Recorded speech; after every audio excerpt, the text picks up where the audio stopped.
Good afternoon, ladies and gentlemen.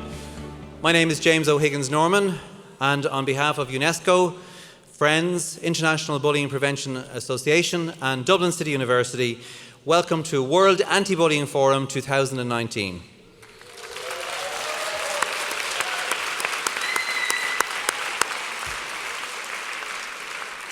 And we're very conscious of the effort that has gone into getting you people here. Not just the work we've put in, but all of you have come from literally the four corners of the earth and somebody told me today they travelled 20 hours to get to Dublin for this conference. So we're very privileged to have you here, and we're very appreciative of the fact that you've made the journey this far. So please give yourself a round of applause for making it to Dublin.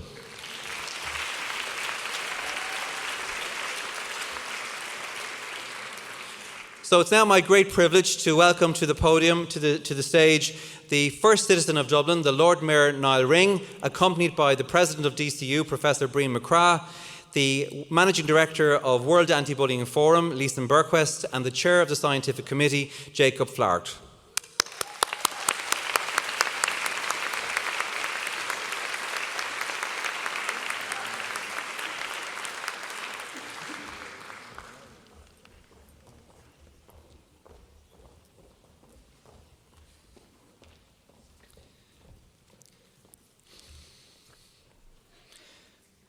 So from the moment that we decided we would like to host World Anti-Bullying Forum in 2019 at DCU, we found ourselves a very strong friend and a very strong supporter in the Lord Mayor of Dublin, Nial, and in the City of Dublin offices. So it's my great pleasure now to invite the Lord Mayor to come to the podium to address you.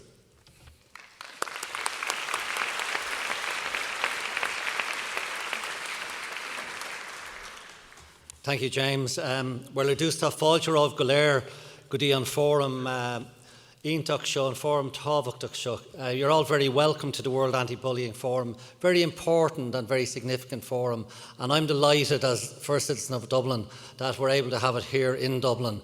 And when I met James O'Higgins Norman about probably 9 or 10 months ago, he was in the Mansion House and he explained to me that he wanted to have this conference here and could Dublin City Council do anything for it.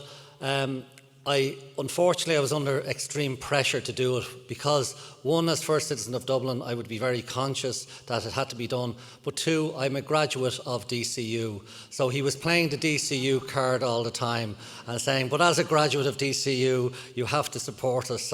And in fact, there was no issue about supporting it. It's just such a wonderful thing that is happening, that people are addressing it. And when we think of bullying in my day, when we were in school, it could stop at the school gate, or it could stop after you played and you went home. But now, unfortunately, with cyberbullying and texts and Facebook and all that other those instruments of the devil, or in some cases, there's good and evil in them. But it just, unfortunately, for some people, bullying can be 24 hours a day. And it's great that UNESCO are tackling bullying and cyberbullying, and to have an expert like James bringing this forum to Dublin to discuss and to explore and to look at ways, and not only look at ways to stop bullying, but also look at the impact of bullying. And I'm sure a lot of people here are aware of the ACE report that was brought out in, I think it was 2010 in the US, the adverse childhood experience and the traumatic effect of all sorts of abuse on children and in later life. And the ACE report did identify bullying as one of those issues and one of those things that causes trauma to a child, and that can lead on to so many later difficulties in life and psychological problems, etc. But when I just see here, obviously Lisen is here, the Managing Director of the World Anti-Bullying Forum, and Jakob, the Chair of the Scientific Committee. It's a huge, important forum here, and I know already you've gone through some of the issues in some of the, looking at the delegates that are here and looking at the speakers that are here. I'm convinced that this is going to be an excellent forum, not only for Dublin in tackling bullying, but worldwide tackling bullying. And I know that James is regarded among his peers and throughout the world as an expert, and we're hoping that Dublin will become, in inverted commas, the first world and bully-free city, and if we can do that, that would be a great example. We did it with cigarettes. We stopped smoking in public.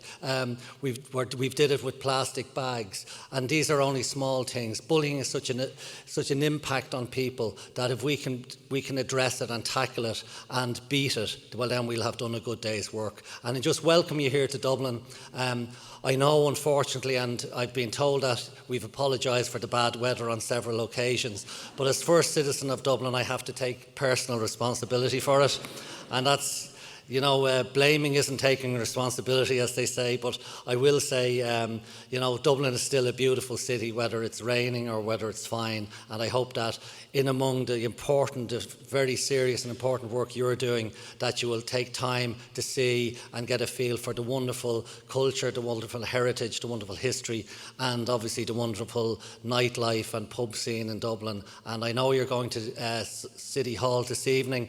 Unfortunately, I can't join you there, but I know you're going to have a great time there. It's one of the oldest buildings in the city. It's where the City Council meets, and that's why I'm delighted that we're able to afford that to James and the team, that Dublin City Council are 100% behind this. I, as Lord Mayor, am 100% behind it, and I know that you're here because you too want bullying tackled. So I'll just leave it at that and say, as we say in Irish, Gurv Mila Mila Wahagwev, Dús an Cura chun bheithan seo agus an óráid seo Haortív.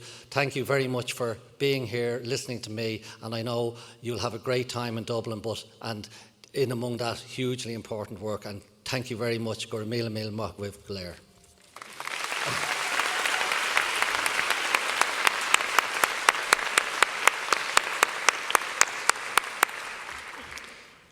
Thank you, Lord Mayor, for your kind words for the Centre and for the University and for the Forum. We really appreciate your support in making this forum happen here at DCU. Lord Mayor didn't mention that he is I think the second graduate of DCU ever, not quite the first, but the second graduate of DCU ever. So it's always great to have one of our alumni come back, especially in such an important role. Thank you very much. So World Anti-Bullying Forum is something that happens continuously, not just these events every 2 years, but it's a movement. It's a whole process by which we're trying to tackle bullying and cyberbullying and other related issues around the world. And that happens under the leadership of a team based in Stockholm. I'm delighted that the two of that team are here now this evening to address us. Please welcome to the podium Jacob Flärdh, the chair of the WABF Scientific Committee, and Lisen Bergquist, the managing director of WABF.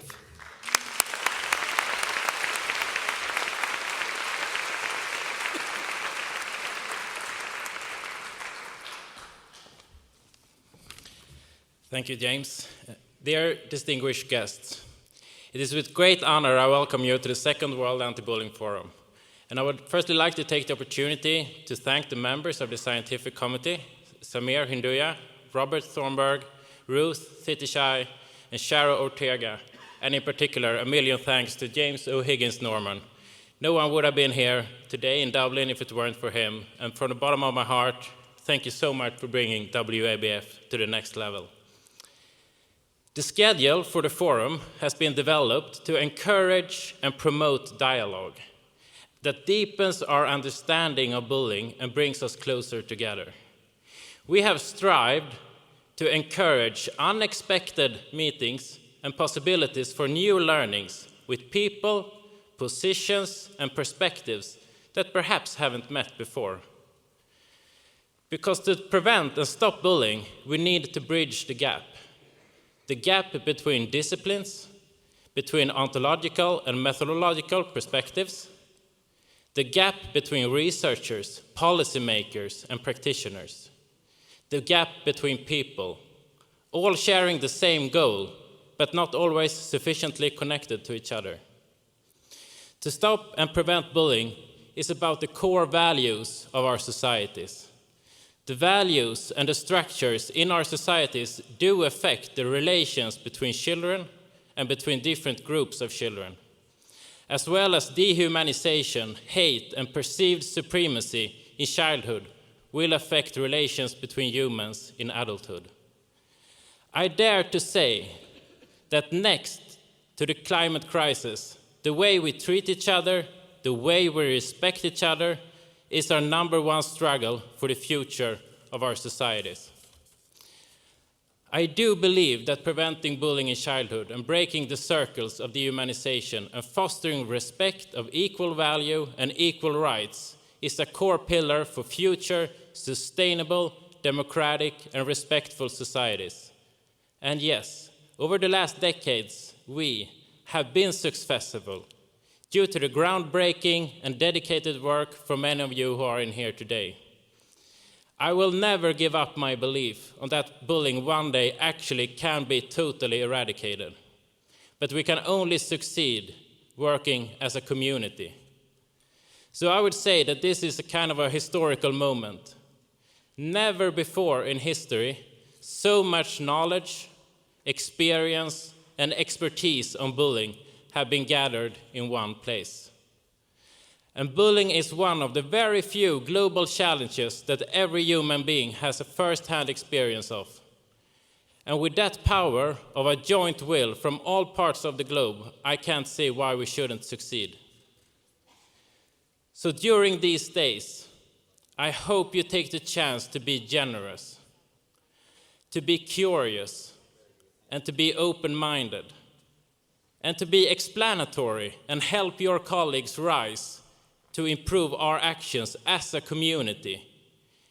Because when working together as a community with a joint mission, lives will be saved and our societies will be more inclusive.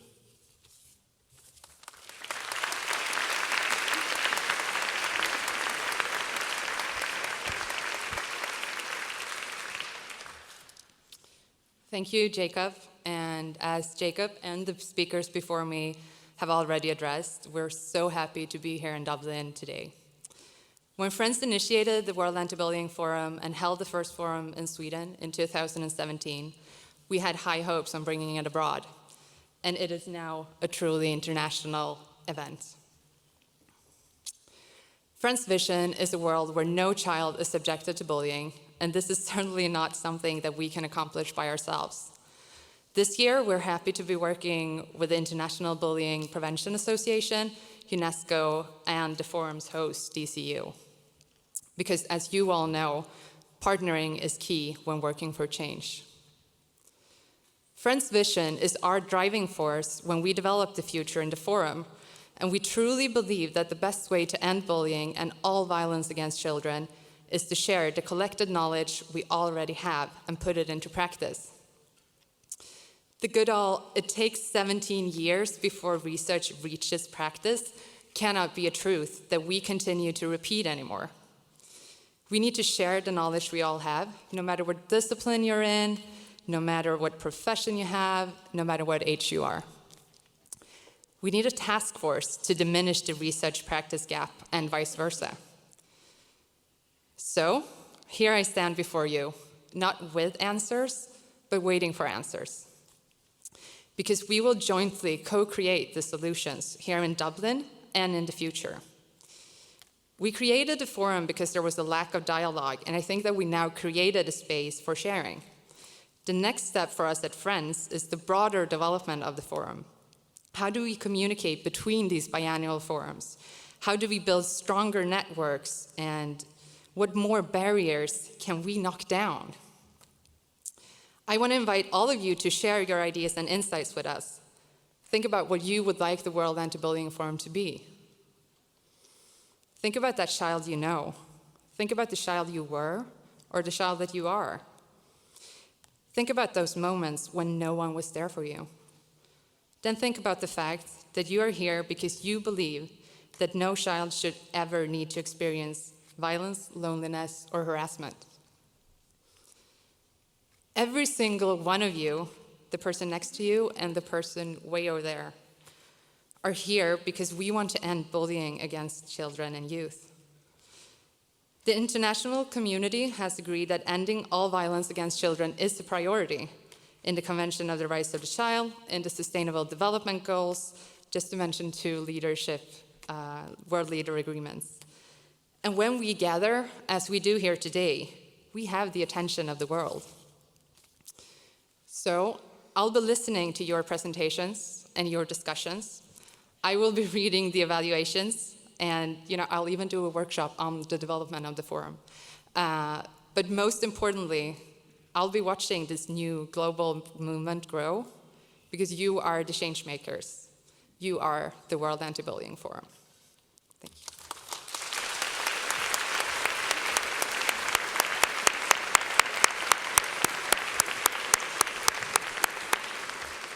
Thank you, Lisen and Jacob, for your inspiring words and your leadership on World Anti-Bullying Forum.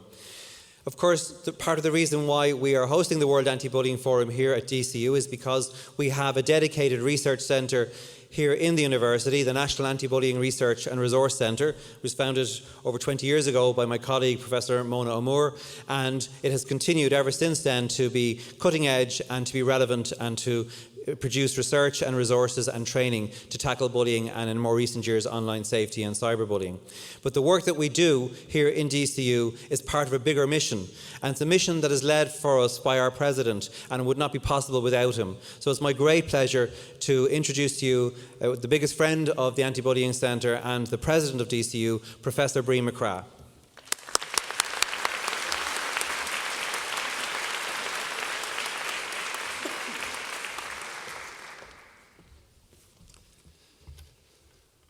Thank you, James.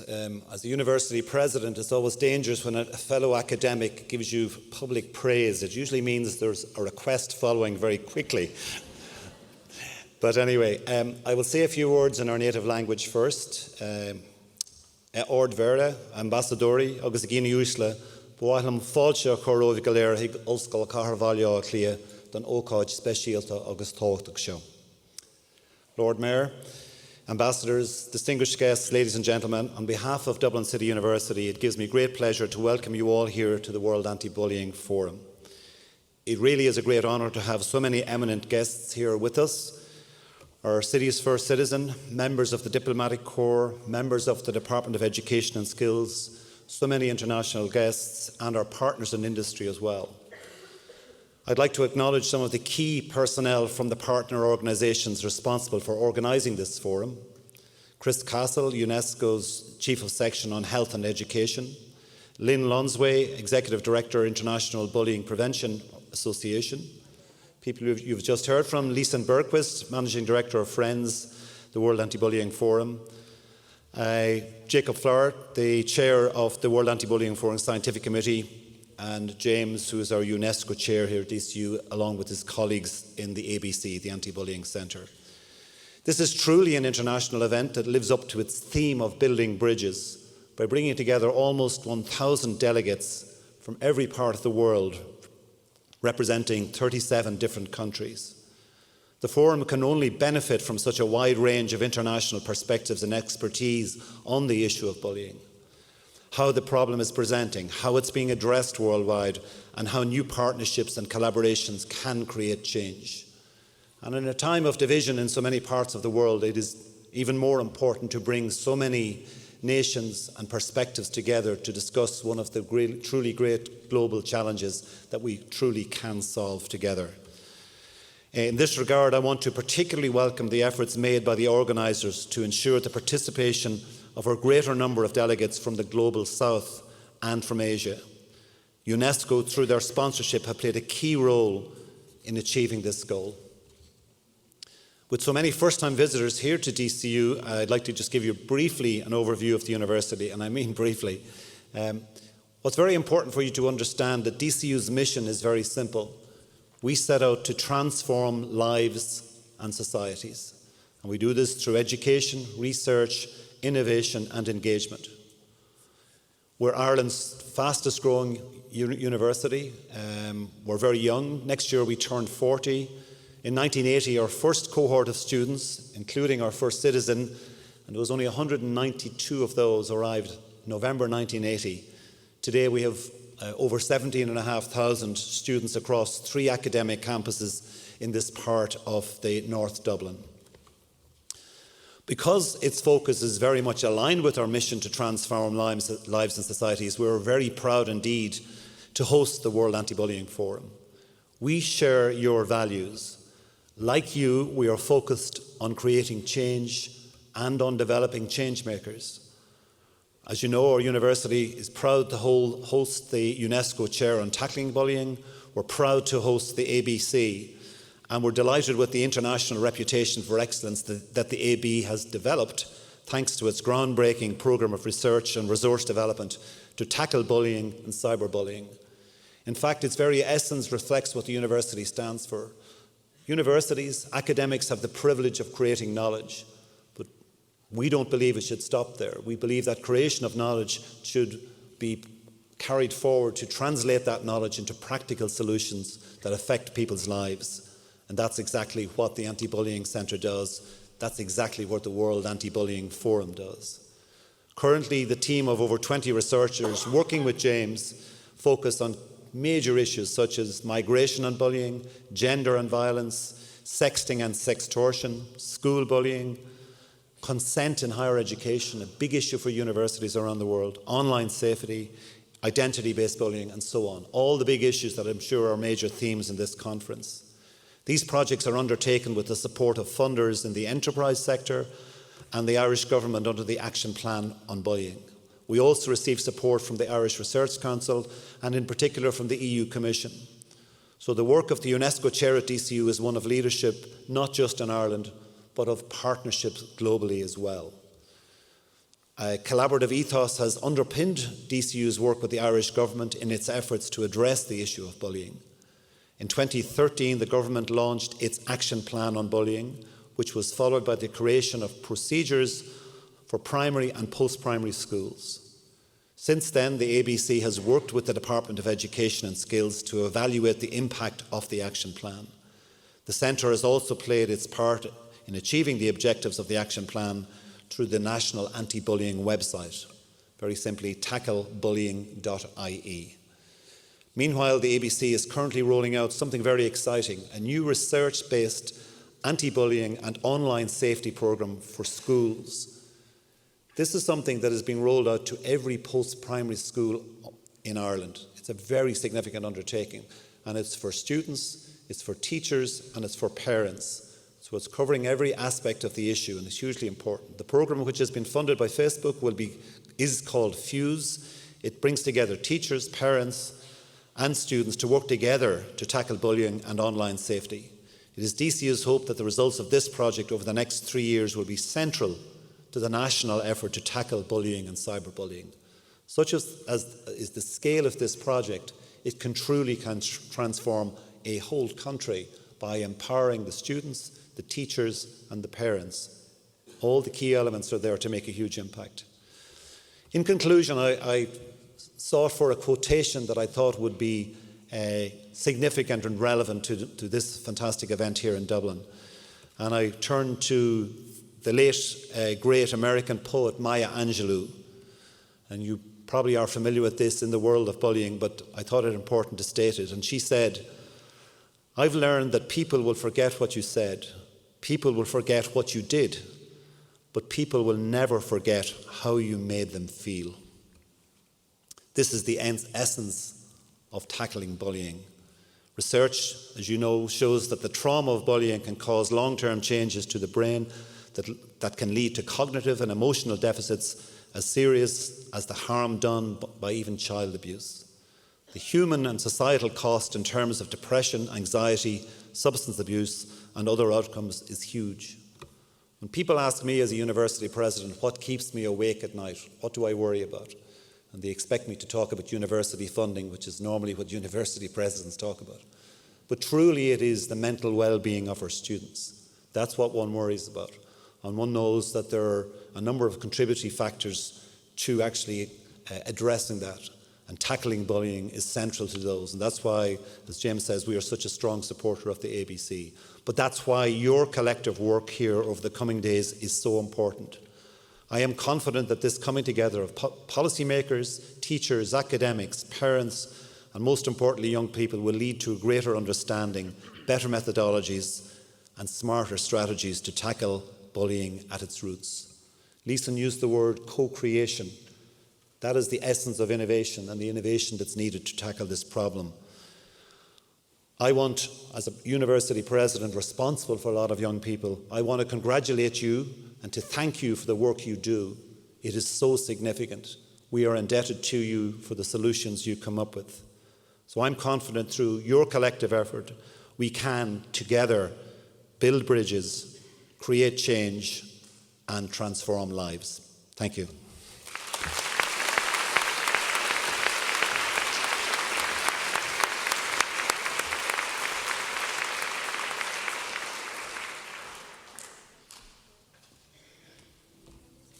So the Lord Mayor will leave the stage now with the other guests, and the rest of the ceremony will continue. Please stay in your seats.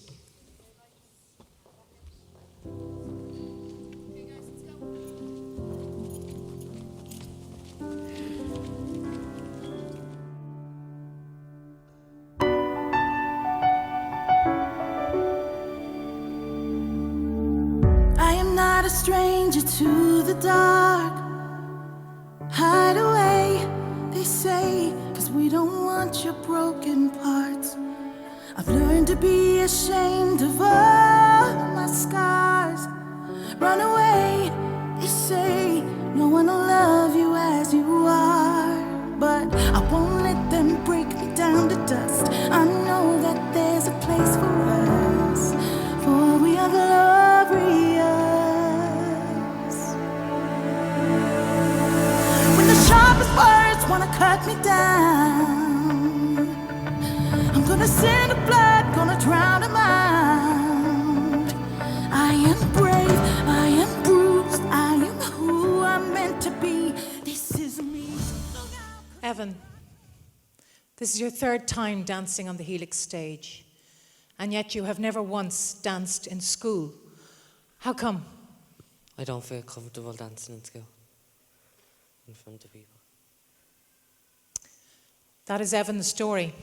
Thank you, Evan.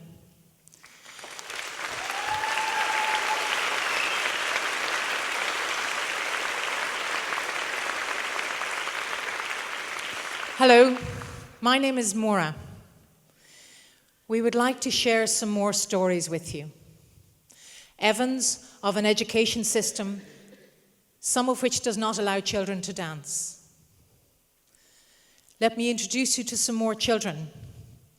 Elma, Alicia, Andrea, Kieran, Rose, Kirsten, Alex, Tinu, Alexander, Suvda, Siobhan, Samsara, Alana, Francesca, Yole, Stefan, Diane, Mary, Hazel, and Alex. Alex is 1.5 years old, and she's very nervous about coming out on stage. And we're sharing our stories with you to bring attention to these stories. We have looked at how children play with unbridled laughter. We recreated the playground of our childhood in the rehearsal room. Mandy O'Neill, our photographer in residence, photographed the games we played. This helps us to look at what happens when the game changes, when the unbridled laughter in the playground is choked by one of us. We shocked ourselves when each of us acknowledged that I might be the one to tie the skipping rope around the laughter and choke it. Some of us spoke about what it was like to be the one who was being choked. Some of us recognized that I may be the one who saw someone being choked and did nothing. The bully, the bullied, and the bystander. We shared our stories, some of us for the first time, and we asked each other, how can we break the silence that chokes us when we're hurt or hurting? Yesterday, we came to the Helix and we discovered that the staging of our stories wasn't communicating our stories in the way we wanted it to. That was hard, but it was the truth. So we had to dig deeper, and we had to do it together. We worked in a back room, and we pared our stories back to the bare bones, to what mattered. I invite you now to hear some of those stories and to listen to the challenges these stories pose for you, for us as educators, and as leaders in education. We hope this forum provides opportunities for you to determine how you will respond to these challenges and show your true colours. I had the privilege of being on the canvassing trail in our local elections, which took place this month, with Hazel Chew and her daughter Alex and her partner Patrick Costello. Hazel was elected as a councillor of Dublin City Council. She'd like to share some thoughts with you. Hi, this is Alex. Hi, say hi. Hi. Oh, now she's shy. So she's not shy 2 minutes ago. Hi, everyone. I'm Hazel. I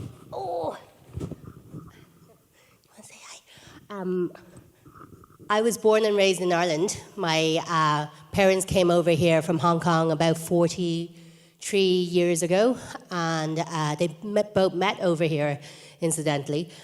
And when they came over, they had nothing. They were both kitchen workers. They washed dishes. They were kitchen porters, and they had one dream, which was to make sure when they had kids that they had the best education possible.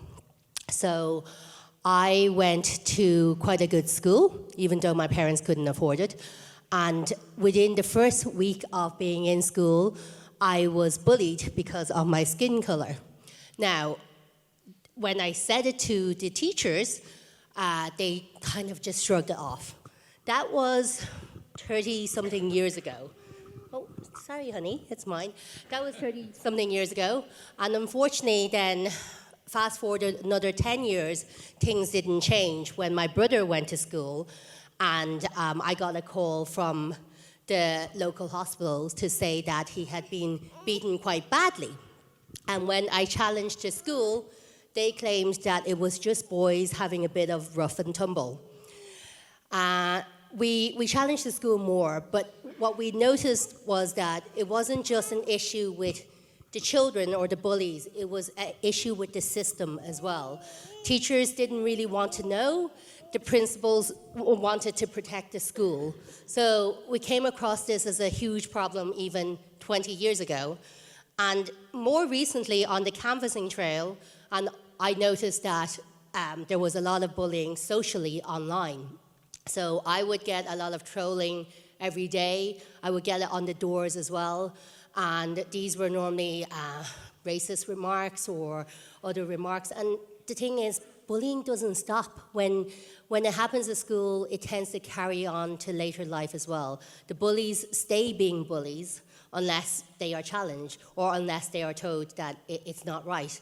So one of the things I've done recently is to make sure whenever I come across any bullies online, I call them out. A lot of people say it's not worthwhile, but it is, because the more you stay silent, the more things stay the same.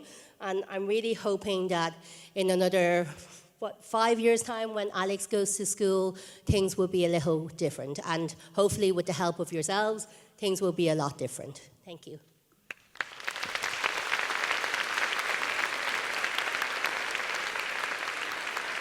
Thank you. Thank you, Hazel and Alex. Siobhan is a teacher and an artist, and she's here with her family. Hello, my name is Siobhan, and I'm a mother and a teacher.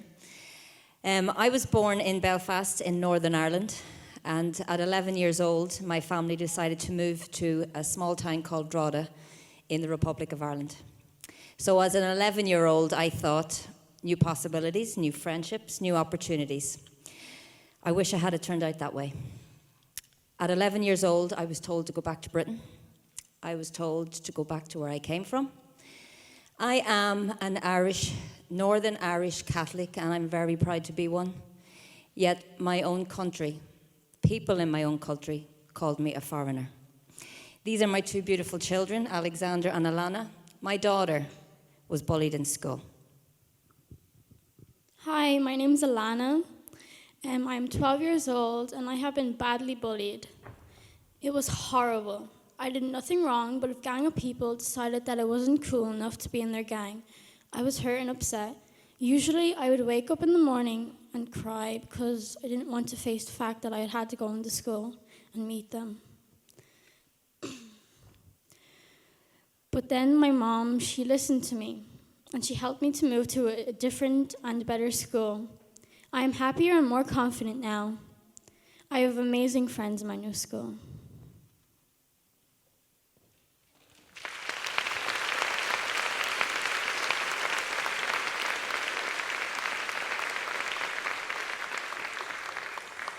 Diane and Stefan would like to share with you. Hello, my name is Diane and he is my brother Stefan. And my dad is also in the audience and filming me. We've been living in Ireland for almost 2 years. And my brother got bullied and he gets bullied almost every day. He is picked on out of nowhere in the bus, on the streets. He is screamed at, slapped, kicked, and even punched in his face several weeks ago. And me and my dad, we try to comfort him and try and make his experience in Ireland as best as we can. And yeah, my job is to take care of him and make sure he's happy. And he just acts him like as he wants to, be himself without being judged by others. Thank you.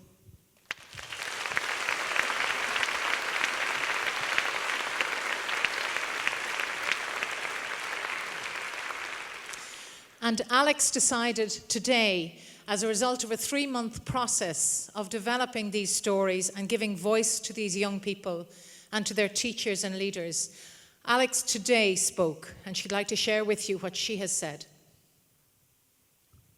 Hey, my name is Alex, and ever since I was little, I've been a really anxious person. And it's only throughout this process that I've realised that most of it stemmed from when I was in primary school, I was picked on, and I've only really spoken about it today.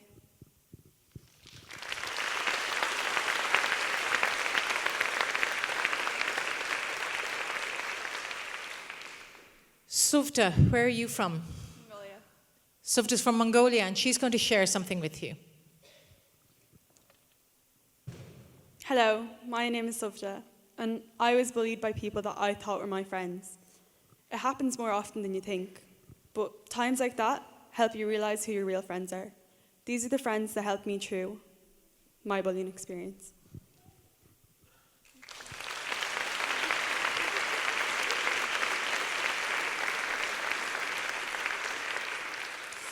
And this is Kirsten, who's going to share something with you. And Miss Mackenzie is going to join her on the stage.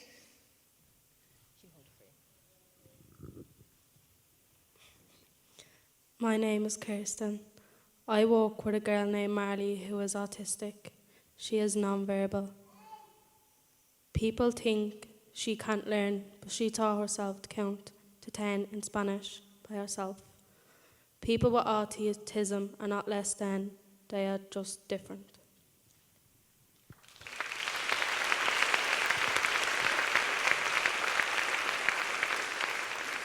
Thank you, Kirsten. People with autism are not less than, they are just different. And that's a message from a child who works with children with autism. Mary is an educator. She lectures in Mary Immaculate College in Limerick, and she trains the teachers, and she has journeyed with us on this process. She'd like to speak with you. Hello, I'm Mary, and I'm a mother, a grandmother, and I'm a teacher educator. And as a girl, I was bullied in my family. And that's hard. And at some point when I was a teenager, I stood in front of a mirror and I said to myself, "You're okay, Mary. The other person has a problem. Their behavior is bad. You don't deserve this." And somehow that drew on some kind of inner reserves of strength of a voice that protested against the injustice I was experiencing. Sadly, the adults didn't turn up, and of course I became a teacher. And of course, in educating teachers, I educate them about diversity, about classism and racism and misogyny and homophobia and how people with disability are treated. And some of them don't believe that happens in the world, and because I'm older, I know it does.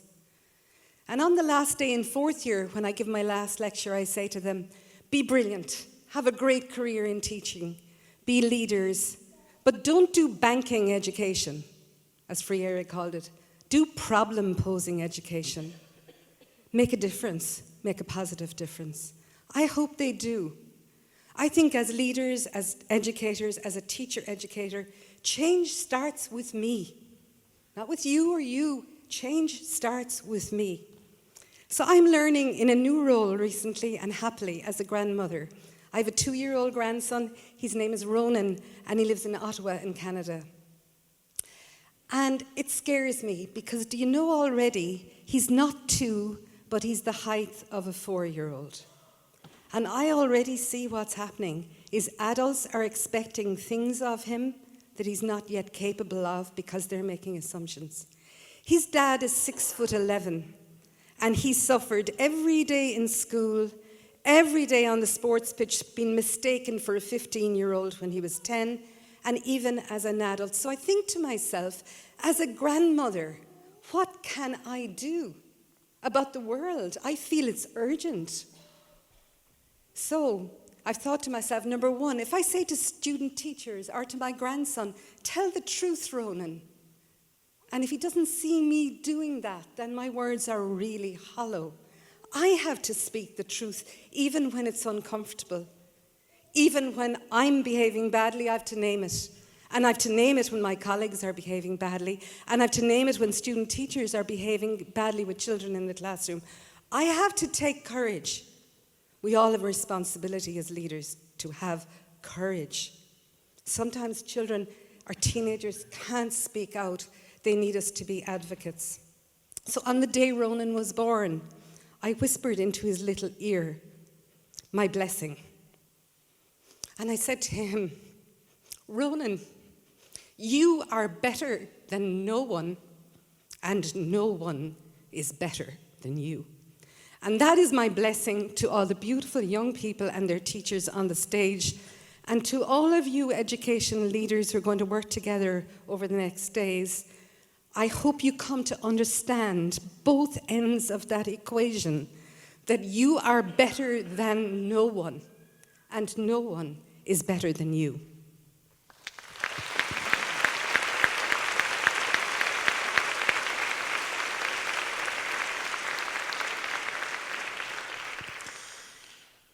One of the children said, when we were redesigning what we were going to present to you today, Alex actually said, "Are we going to do a pity fest?" And I think we've just managed to get in enough without it becoming a pity fest. And one of the solutions, and it is a solution that we came up with in our rehearsals, was becoming still, because then we meet ourselves and we know ourselves. So can I invite us for just a moment to become still?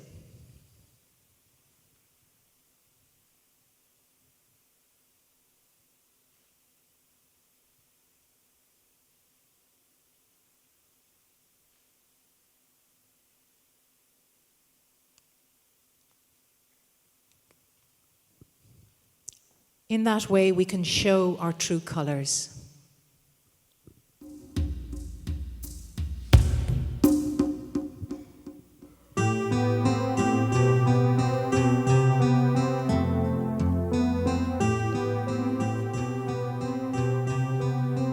You with the same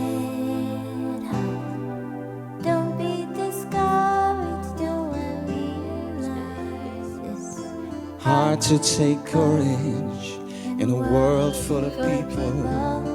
You can lose sight of it all, and darkness inside you makes you feel so small. But I see your true colors shining through, and I see your true colors. That's why I love you, so don't be afraid to let them show your true colors. True colors are beautiful like a rainbow.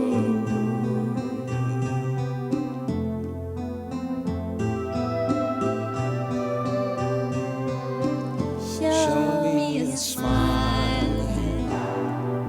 Don't be unhappy, can't remember when I saw you laughing. This world makes you crazy, and you've taken all you can bear.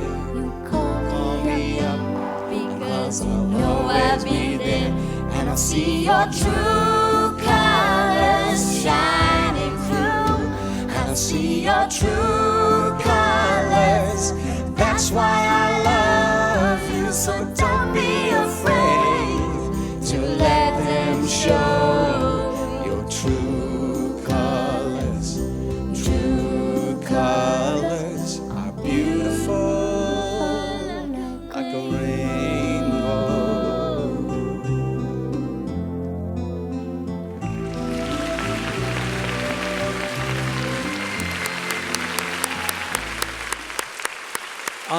On your behalf, I would like to thank the young people and the teachers from Larkin Community College in Dublin City Centre for that very reflective and challenging performance. I invite them back on stage to take a bow.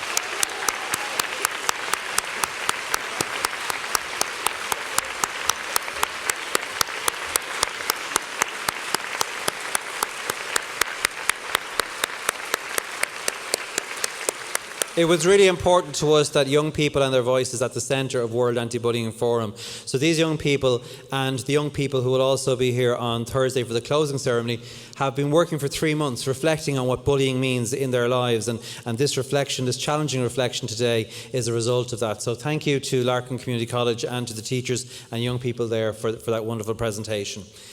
So this is a global conference, but it's also an Irish conference, and as part of an Irish conference, we insist that you have a good time and that you get to make new friends and that you also network and enjoy yourselves. So I would like to invite everyone now to level 2 and 3 of the Helix foyers outside to view the poster presentations and to enjoy a glass of Guinness, which will help you appreciate the posters even more. And then just to remind you that at 6:30, the coaches will leave outside to take us to the City Hall for the civic reception there as well. So please enjoy the posters and the pint, and we'll see you later on. Thank you.